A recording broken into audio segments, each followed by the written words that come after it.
बच्चों, आज की इस वीडियो में आपका बहुत बहुत स्वागत है। मैं आपको पुनरावृत्ति करा रही हूँ पाठ 10 अपूर्व अनुभव। ये कहानी जो है एक ऐसे अपंग बच्चे का इस कहानी में वर्णन है जो किस तरह से एक लाचार व्यक्ति अपने मन की इच्छा को पूरा नहीं कर पाता, उसी भाव को यहाँ पर वर्णन किया गया है। लेकिन अगर एक अच्छा दोस्त हो, साथ में मित्र हो, तो कभी कभी असंभव कार्य को भी संभव किया जा सकता है। इस कहानी के माध्यम से लेखक यह बताना चाहता है कि बार बार कोशिश करने पर हम न पूरा होने वाले काम को भी पूरा कर सकते हैं। वास्तव में जो इस कहानी का संदेश है वो यही है कि प्रयास कर लेने से कौन सा ऐसा काम है जो पूरा नहीं होता। एक अपंग बच्चे के जीवन में किसी पेड़ पे चढ़ना बिल्कुल आश्चर्यजनक अनुभव था, संभव नहीं था, लेकिन उसके मित्र ने इस कार्य को भी संभव कर दिखाया। तो अगर एक नन्हे से बच्चे के सहयोग से इस कार्य को संभव किया जा सकता है, तो दुनिया का कोई भी काम अगर ठान लो तो वो पूरा अवश्य हो जाएगा।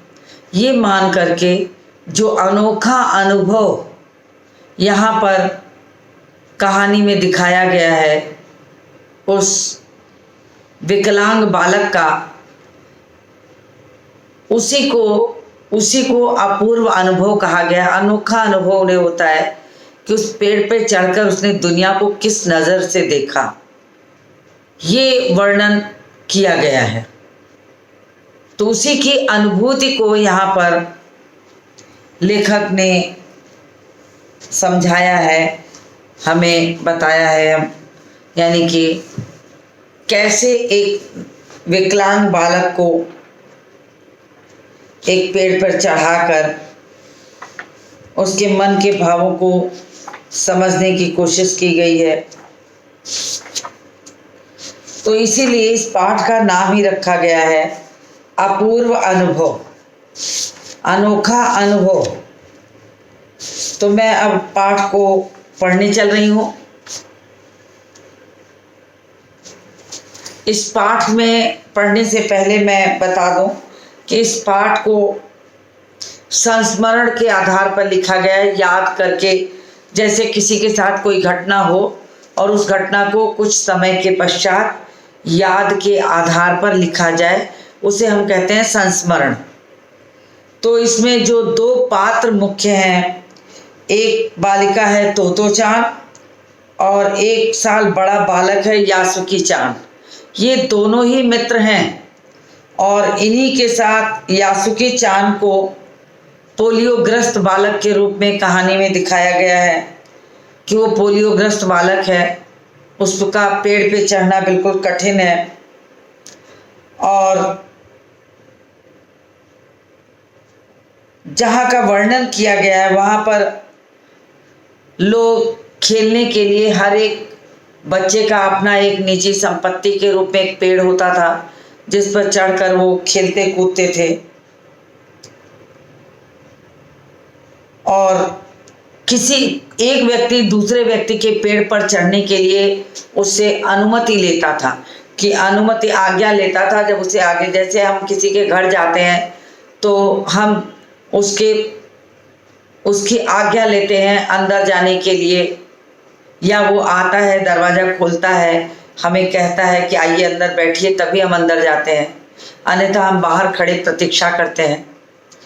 तो उसी तरह पेड़ पर चढ़ने के लिए अनुमति लेनी पड़ती थी।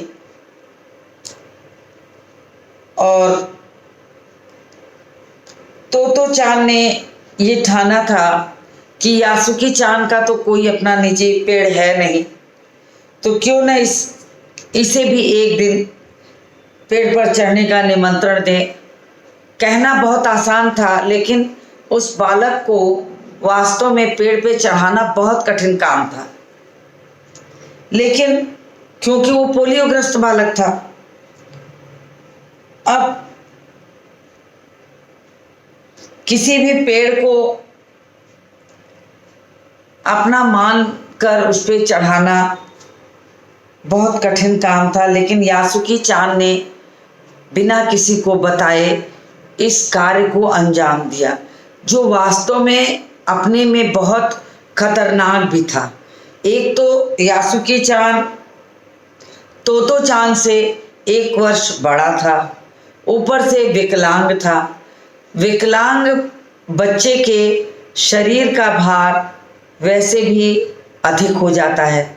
अब यासुकी चान एक तो बालिका, ऊपर से उम्र में 1 वर्ष छोटी, लेकिन दोस्ती के नाते उसे ये लगता है कि यासुकी चान का भी मन किसी न किसी पेड़ पर चढ़ने का करता होगा।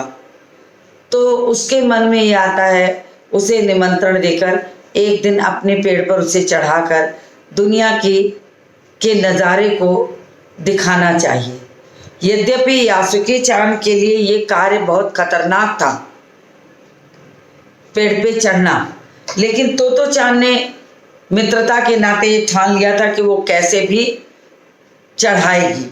उसके लिए उसने बहुत प्रयास किया, बिना के चोरी से वो तिपाई लगा करके नीचे से उसे ढकेल कर ऊपर की ओर। इसमें कोई भी कठिनाई हो सकती थी और उस कठिनाई का स्वरूप जो था वो बहुत भयानक भी हो सकता था। तो लेकिन उसने इस कठिन कार्य को भी अंत में अंजाम दे दिया। तो इसी कहानी को मैं आपको अपूर्व अनुभव जो पाठ है वो पढ़ाने चल रही हूँ। आप उसे सुनिए और समझिए, उसकी व्याख्या भी करूँगी, पढ़ूँगी, फिर आपको समझाऊँगी। तो कहानी का प्रारंभ इस प्रकार होता है। सभागार में शिविर लगने के 2 दिन बाद तोतो चान के लिए एक बड़ा साहस करने का दिन था। इस दिन उसे यासुकी चान से मिलना था। इस भेद का पता न तो तोतो चान के माता पिता को था, न ही यासुकी चान को। उसने यासुकी चान को अपने पेड़ पर चढ़ने का न्योता दिया। न्योता शब्द जो है वो बहुत ही बोलचाल का शब्द है।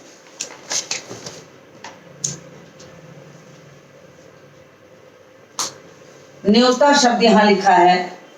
ये वास्तव में न्योता जो होता है वो ग्रामीण क्षेत्र में जो निमंत्रण दिया जाता है, किसी को बुलाया जाता है, उस शब्द के लिए न्योता शब्द प्रयोग किया जाता है कि न्योता दिया, आने का दिया कि आप हमारे यहाँ आए, तो यही शब्द है न्योता।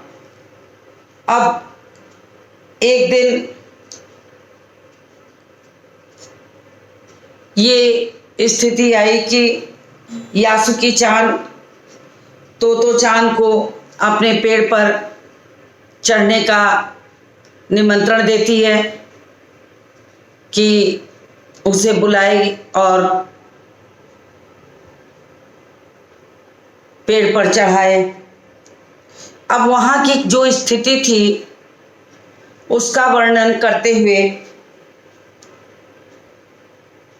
यहाँ लिखा गया है कि तोमोए में हर एक बच्चा बाग के एक एक पेड़ को अपने खुद के चढ़ने का पेड़ मानता था। अब ये तोमोए जगह पर जो वहाँ के रहने वाले बच्चे थे, वहाँ ये मानते थे कि बगीचे में जितने पेड़ हैं उनमें से हर एक पेड़ एक एक बच्चे का है। एक एक बच्चे का वो पेड़ है, ये सोचकर वो हर एक पेड़ को अपनी निजी संपत्ति मान लेते थे कि उनका अधिकार है। निजी संपत्ति, निजी मतलब खुद की, हमारी संपत्ति है वो, तो उस पेड़ को ही वो संपत्ति मान लेते थे कि ये मेरा अपनी संपत्ति है, हम इस पे खेले कूदे कुछ भी करें। जैसे निजी संपत्ति हमारा अपना मकान है, तो हम अपने मकान में खेले कूदें, कोई आए कोई जाए, हम जिसको भी बुलाए, तो ये हमारी मर्जी पर निर्भर करता है। तो तोमोई में भी वहाँ जितने बच्चे थे, पेड़ के एक एक पेड़ को, बगीचे के एक एक पेड़ को वे अपनी संपत्ति मानते थे कि ये हमारी संपत्ति है। इस चीज को यहाँ बताया गया है। तोतो चान का पेड़ मैदान के बाहरी हिस्से कुहुन बुत्सु जाने वाली सड़क के पास था। बड़ा सा पेड़ था, उसका चढ़ने जाओ तो पैर फिसल फिसल जाते, पर ठीक से चढ़ने पर जमीन से कोई 6 फुट की ऊंचाई पर एक द्विशाखा तक पहुंचा जा सकता था। अब तोतो चान की जो संपत्ति थी पेड़, उस संपत्ति का यहाँ पर वर्णन करते हुए लिखा है कि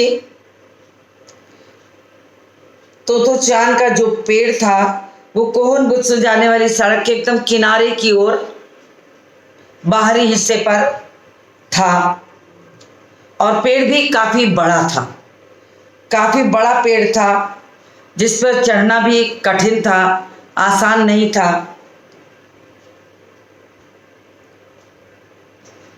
बिल्कुल करीब करीब जमीन से 6 फुट ऊंचा, यानी पेड़ की जो ऊंचाई थी, पेड़ की ऊंचाई जमीन से करीब करीब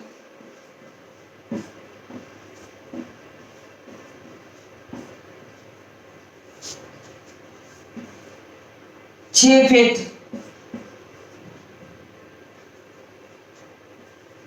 6 फीट ऊंचा था, यानी जमीन से उसकी ऊंचाई जितनी थी वो 6 फीट के लगभग था। 6 फीट बहुत होता है एक छोटे से बच्चे के लिए, ऊंचाई के लिए अगर देखा जाए तो 6 फीट बहुत होता है बच्चे के लिए। और काफी भारी भरकम पेड़ था, चिकना था, जिसपे चढ़ना भी आसान नहीं था। लेकिन और पेड़ पे चढ़ने के बाद, पेड़ के चढ़ने के बाद जब पेड़ बिल्कुल सीधा हो और सीधे पेड़ के बाद जहां से शाखा शुरू होती है, तो होता क्या है कि 2 शाखाएं कभी, तो इस जगह को हम द्विशाखा देते हैं। ये स्थान थोड़ा चौड़ा हो जाता है, तो अगर पेड़ पे किसी को चढ़ना हो तो वो व्यक्ति यहाँ आकर आराम से कुछ देर विश्राम करके तब चाहे इधर किसी शाखा, तो ये हिस्सा जो होता है ये द्विशाखा का हो जाता है। इसी को कहते हैं द्विशाखा, यानी कि जहां से दूसरी शाखा पेड़ की फूटती है, निकलती है, उसे कहते हैं द्विशाखा। तो ये यहाँ पर कहा गया कि उस तोतो चान का जो पेड़ था वो जमीन से करीब 6 फीट ऊंचाई पर था और सीधा था, जिसपे चढ़ना बहुत कठिन था, और जमीन से 6 फीट ऊपर जाकर एक द्विशाखा आती थी, जहां पहुंचकर वो थोड़ा विश्राम कर ले। बिल्कुल किसी झूले की आरामदेह जगह थी। अब ये जगह जो होगी, पेड़ की जो ये जगह होती है, ये बिल्कुल आरामदेह होती है। यहाँ चौड़ाई हो जाती है क्योंकि 2 शाखा निकल रही होती है, तो ये हिस्सा चौड़ा हो जाता है। यहाँ पहुंचकर आराम से बैठा जा सकता है, इस डाल और इस डाल के सहारे आराम से कुछ देर तक उस पर विश्राम भी किया जा सकता है। तो देह जो जगह थी वो बहुत आरामदेह थी। तोतो चान अक्सर खाने की छुट्टी के समय या स्कूल के बाद ऊपर चढ़ी मिलती। अब बच्चों का स्वभाव तो यही होता है कि वे स्कूल में पढ़ने के दौरान जब खाने की छुट्टी होती है या तो तब इस तरह की चीज़ों पर खेलते हैं। झूले हैं, पेड़ की शाखाएं हैं, उनको खेलने का ये वक्त बहुत कीमती वक्त होता है। बहुत बार तो ये देखा गया है कि बच्चे अपना खाना तक भूलकर ऐसी जगहों पर खेलना कूदना उन्हें ज़्यादा प्रिय होता है, तो वे अपना खाना तक नहीं खाते इस आधी छुट्टी में। और जब स्कूल खत्म होने के बाद की छुट्टी होती है तब भी उन्हें मौका मिले तो वो खेलना शुरू कर देते हैं, उनको घर जाने तक की याद नहीं होती। तो ये तो बाल मन का स्वभाव होता है। तो तोतो चान भी कभी आधी छुट्टी में और कभी पूरी छुट्टी होने पर उसी पेड़ पर चढ़ी मिलती थी। वहां से वह सामने दूर तक ऊपर आकाश को या नीचे सड़क पर चलते लोगों को देखा करती थी। अब 6 फीट की ऊंचाई थी। तोतो चान के लिए वो काफ़ी ऊंचाई थी और उतने ऊपर बैठकर वो क्या करती थी, या सामने वाली सड़क पर आते जाते लोगों को देखती रहती थी। वहाँ बैठकर खुला आकाश देखती थी, वहाँ के सुंदर वातावरण को देखती थी, चारों ओर के नीचे सड़क पर चलने वाले लोगों को देखती रहती थी और वहाँ पर बैठकर वो इन सारी चीज़ों को निहारती थी। नीचे सड़क पर चलने वाले आते जाते लोगों को देखती रहती थी। तो ये काम तोतो चान का प्रतिदिन का था। खाने की आधी छुट्टी या स्कूल की पूरी छुट्टी के बाद वो पेड़ पर ही चढ़ी मिलती थी। बच्चे अपने अपने पेड़ को निजी संपत्ति मानते थे। किसी दूसरे के पेड़ पर चढ़ना हो तो उसे पूरी शिष्टता से कहते थे, माफ कीजिए, क्या मैं अंदर आ जाऊं? ये होती है शिष्टता, आचार व्यवहार का तौर तरीका, उसे हम कहते हैं शिष्टता। यानी कि आपको ये पता हो कि आप किसी के घर अगर जा रहे हैं तो आपका उसके घर में प्रवेश करने का क्या नियम है, क्या तौर तरीका है। ये नहीं कि आप किसी के घर में जा रहे हैं और किसी कारण से घर का दरवाज़ा अगर खुला मिल गया तो आप धड़धड़ाते हुए उसके घर में प्रवेश कर जाइए, बिना कॉल बेल दबाए, बिना घंटी बजाए, बिना नॉक किए। ये सब चीज़ें गलत मानी जाती हैं। तो यहाँ पर भी यही दिखाया है कि एक शिष्टता होती है। जब तोमोए में हर एक बच्चे का एक अपना निजी पेड़ है तो उस पेड़ पर चढ़ने की भी एक शिष्टता होती थी कि अगर एक बच्चे को दूसरे के पेड़ पे चढ़ना है तो वो उससे आज्ञा लेता था। और ठीक वैसे ही विनम्रता के साथ, आदर के साथ कि क्या मैं आपके पेड़ पर आ सकता हूँ। उसको निजी संपत्ति, आपके पेड़ पे कहने का मतलब कि वो निजी संपत्ति मानी गई है यहाँ, और निजी संपत्ति होने के कारण बिना आज्ञा उसमें प्रवेश करना वर्जित है, मना है, आप नहीं कर सकते। तो यही चीज़ वहाँ पर दिखाई गई है। तो पाठ में यही शिष्टता सिखाई गई है कि अगर आप किसी के घर जा रहे हैं, किसी के घर में आप अंदर प्रवेश करना चाहते हैं तो कम से कम उसकी आज्ञा लें। तो यहाँ भी कहा गया कि माफ़ कीजिएगा, क्या मैं अंदर आ जाऊँ? तो उसने पूछा कि क्या मैं अंदर आ सकता हूँ। इतना पूछना पड़ता था वहाँ एक बच्चे को दूसरे के बच्चे के पेड़ पर चढ़ने के लिए। यासुकी चान को पोलियो था। अब बच्चों मैं आपको बता दूं, पोलियो बीमारी जो होती है, जन्मजात बीमारी होती है, उसमें अंगों का काम करना बंद हो जाता है। बच्चा जो छोटा रहता है तभी उसके शरीर के अंगों में हाथ पैर हिलाने में कठिनाई होती है, वो अपनी गर्दन नहीं उठा सकता। बिल्कुल नन्हे बच्चों की बात कर रहे हैं। जिस उम्र में जो हरकत बच्चे के अंदर होनी चाहिए वो कम नहीं होती। इसके पीछे जो लोगों का मानना है कि ये जन्म के समय ऐसा माना जाता है, जहाँ तक मुझे उम्मीद है, कि मस्तिष्क में ऑक्सीजन कुछ सेकंड के लिए नहीं पहुँच पाती है और ऐसी स्थिति में जो बच्चे का शरीर का कुछ हिस्सा होता है वो अच्छी तरह से काम नहीं करता। तो पोलियोग्रस्त एक बालक जो होता है वो चलने फिरने हर तरह में अक्षम होता है, उसे कठिनाई होती है, वो चल फिर नहीं सकता है, शरीर भी उसका भारी हो जाता है और हाथ पैर को अगर चलाने के लिए उसे बहुत सारे अभ्यास कार्य कराए जाते हैं। शारीरिक व्यायाम, एक्सरसाइज, विभिन्न एक्सरसाइज के माध्यम से उसके हाथ पैर को इस लायक बनाया जाता है कि वो थोड़ा बहुत चलने लायक हो जाए। व्हीलचेयर से और बैसाखी से या किसी छड़ी के माध्यम से, किसी चीज़ के सहारे से वो थोड़ा बहुत चलने लायक हो जाए। पूरी तरह से ना सही, लेकिन थोड़ा बहुत चलने लायक हो जाए। ये यहाँ पर तो दिखाया गया है। यासुकी चान को भी पोलियो रहता है और यद्यपि यासुकी चान तोतो चान से एक वर्ष बड़ा भी है,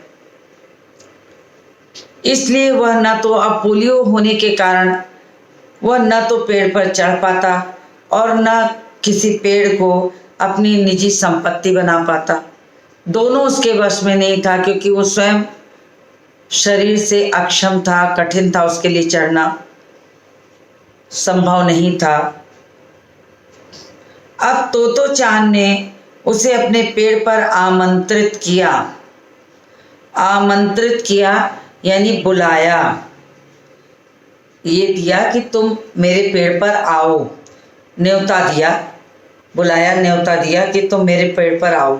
तो तोतो चान ने एक दिन निश्चय किया कि यासुकी चान को पोलियो है, उसके पास अपना कोई पेड़ भी नहीं है और पेड़ पे चढ़ने की जो सुखानुभूति होती है उसका अनुभव यासुकी चान को नहीं है। तो एक न एक दिन उसे भी पेड़ पे चढ़ाने की कोशिश करनी चाहिए। इसके लिए उसने यासुकी चान को एक दिन न्योता दिया, आमंत्रित किया कि तुम मेरे पेड़ पर आओ, चढ़ो। यह बात उन्होंने किसी से नहीं कही, क्योंकि अगर बड़े सुनते तो जरूर डांटते। अब न्योता तो उसने दे दिया यासुकी चान ने तोतो चान को कि तुम मेरे पेड़ पर आओ, मगर ये कार्य कितना कठिन है इसकी अनुभूति मात्र से ये लगता है कि अगर ये कार्य यासुकी चान से एक वर्ष छोटी उम्र की तोतो चान करने चल रही है तो उसने कितने बड़े खतरे को भी न्योता साथ में दिया है। उसे ये नहीं पता है कि एक पोलियोग्रस्त बालक जिसका कि शरीर अपने मन से हिलडुल नहीं सकता, चल नहीं सकता, बहुत परिश्रम के साथ उसे उठाया बैठाया या चलाया जाता है। ऐसी स्थिति में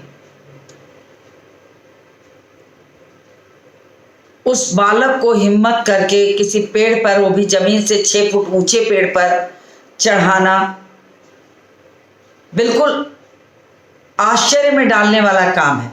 तो इस काम को अगर तोतो चान बड़ों को बता देती तो संभवतः उसे डांट पड़ती, मार पड़ती, क्योंकि ये कार्य संभव नहीं था। इसलिए उसने इस बात को किसी से बताया भी नहीं और वो ठान लिया कि वो यासुकी चान को अपने पेड़ पर चढ़ाकर रहेगी। लेकिन साथ में उसे डर था कि ये बात वो किसी को बताएगी तो लोग उसे मना कर देंगे और वो इस सुख को, पेड़ पे चढ़ने की जो सुखानुभूति है, जो यासुकी चान को दिखाना चाहती थी, वो नहीं कर पाएगी। तो इस बात को उसने बिल्कुल भी किसी से बताया नहीं। और एक दिन उसने सोचा कि मैं घर से चल करके इस कार्य को पूरा करती हूँ। तो घर से निकलते समय तोतो चान ने माँ से कहा कि वह यासुकी चान के घर डेनेनचोफू जा रही है। अब उसने क्या किया कि माँ से निकलते समय झूठ कहा। अगर वो सच कहती कि वो यासुकी चान को अपने पेड़ पर न्योता दी है, उसे चढ़ाने जा रही है, उसे अन्य बच्चों की तरह पेड़ पर खेलने का जो सुख होता है वो उसे दिखाना चाहती है, तो संभवतः इस कार्य के लिए उसकी माँ उसे मना करती। संभवतः क्या, निश्चित ही मना करती, क्योंकि ये कार्य बहुत खतरनाक था। तो तोतो चान ने माँ से ये कह दिया कि वह यासुकी चान के घर डेनेनचोफू कोई स्थान है, वहाँ जा रही है। चूंकि वह झूठ बोल रही थी, इसलिए उसने माँ की आंखों में नहीं झांका। देखिए कितनी अच्छी बात एक बताई गई है बच्चों, कि एक बच्चे को माँ के साथ झूठ बोलते समय कैसा डर लगता है। वास्तव में जब हम किसी के सामने झूठ बोलते हैं तो झूठ बोलते समय हम उनकी आंखों से आंखें मिला नहीं सकते, क्योंकि आंखों से सच का पता चल जाता है। झूठ बोलते समय नज़रें हमेशा नीची हो जाती हैं। आपके मन में अगर डर है, पाप है, आप कोई गलत काम कर रहे हैं और किसी बड़े के सामने आप पकड़े जा रहे हैं, ऐसी स्थिति में अगर आप झूठ बोलना शुरू करेंगे तो आप चाहे गले की आवाज़ कितनी भी तेज क्यों न कर ले, आपकी आंखें आपका आईना होती हैं और उस समय आपकी आंखें नीची हो जाएंगी, आपके अंदर वो भय समा जाएगा। और माँ से झूठ बोलते समय तो बिल्कुल हिम्मत ही नहीं पड़ती, क्योंकि माँ को तो सबसे पहले अपने बच्चे की हरकत, हाव भाव देखकर पता चल जाता है कि बच्चा कहीं कुछ गलत कर रहा है। तो तोतो चान को भी इस बात का पता था कि अगर वो माँ से आंखें मिलाकर इस झूठ को कहेगी तो संभवतः माँ इस बात को जान जाएगी, इसलिए वो नज़रें नहीं मिलाती है और आंखें नीची करके उसने ये कह दिया कि वो डेनेनचोफू यासुकी चान के घर जा रही है। चूंकि वह झूठ बोल रही थी, इसलिए उसने माँ की आंखों में नहीं झांका। वह अपने नज़रें जूतों के फीतों पर ही गड़ाए रही। जूतों के फीतों पर ही कहने का तात्पर्य हुआ कि वो अपनी नज़रें बिल्कुल नीची, गर्दन को नीची करके अगर कोई ऐसे नीचे की ओर देखेगा तो यानी उसकी गर्दन सामने आंख से आंख नहीं मिल सकती, और ऐसी स्थिति में गर्दन नीची होने पे हम जमीन की ओर देख रहे हैं, अर्थात वो चेहरे के हाव भाव माँ पढ़ न ले, उसकी गलतियों को पकड़ न ले, ये सारी बातें वो वास्तव में जान जाएगी। इस नाते से गर्दन को बिल्कुल जूतों के फीतों पर गड़ाई थी। रॉकी उसके पीछे पीछे स्टेशन तक आया। जाने से पहले उसे सच बताए बिना तोतो चान से रहा नहीं गया। अब कहते हैं ना कि बच्चे तो वैसे भी भोला मन होता है। माँ से उसे डर लग रहा था कि उसने इतनी बड़ी जिम्मेदारी उठाई है यासुकी चान को पेड़ पे चढ़ाने के लिए, और उसका पेड़ 6 फीट ऊंचा। अगर वो इस काम को पहले बता देगी तो माँ तो उसे कतई करने नहीं देगी। तो वो नज़रें झुका के माँ से झूठ बोलकर चल देती है, लेकिन कहते हैं ना कि झूठ बोलते समय हृदय में एक खलबलाहट मची रहती, घबराहट, और उस घबराहट के चलते व्यक्ति किसी न किसी से अपनी बात जरूर कह देता है। अब वो आगे चली जा रही थी कि अचानक रॉकी उसके साथ मिल जाता है, संभवतः उसका मित्र ही रहा होगा। तो उसे लगता है कि अपने हृदय की घबराहट को वो यहाँ बता सकती है। तो उसने जो हिम्मत जुटाई कि सच बता दे, तो सच बताने के लिए उसने अपने तो चांद से नहीं रहा जाता है। अंततः वो उससे अपनी बात, हृदय की बात कह देती है कि वो आज यासुकी चान को अपने पेड़ पर न्योता देकर बुलाई है और उसे पेड़ पर चढ़ाएगी। यद्यपि प्रश्न ये उठता है कि अपनी उम्र से 1 वर्ष बड़ी उम्र के विकलांग बालक, पोलियोग्रस्त बालक को, यासुकी चान को तो चान किस तरह से पेड़ पर चढ़ाएगी।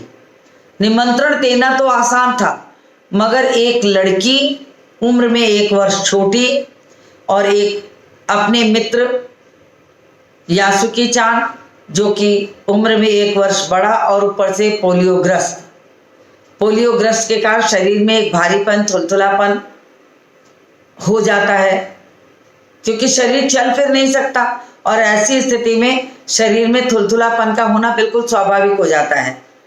तो ऐसे बालक को चढ़ाना, तो उसने अंततः रॉकी को ये बात बता दी। और क्या बताया उसने कि मैं यासुकी चान को अपने पेड़ पर चढ़ने देने वाली हूँ, उसने कहा, यानी कि मैं उस पर आने का उसे निमंत्रण दे रही हूँ।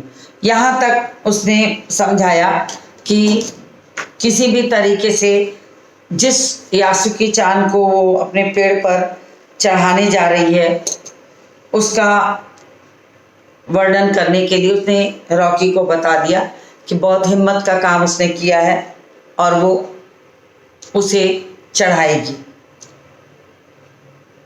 तो यहाँ तक की कहानी मैंने आपको पढ़ा दी है।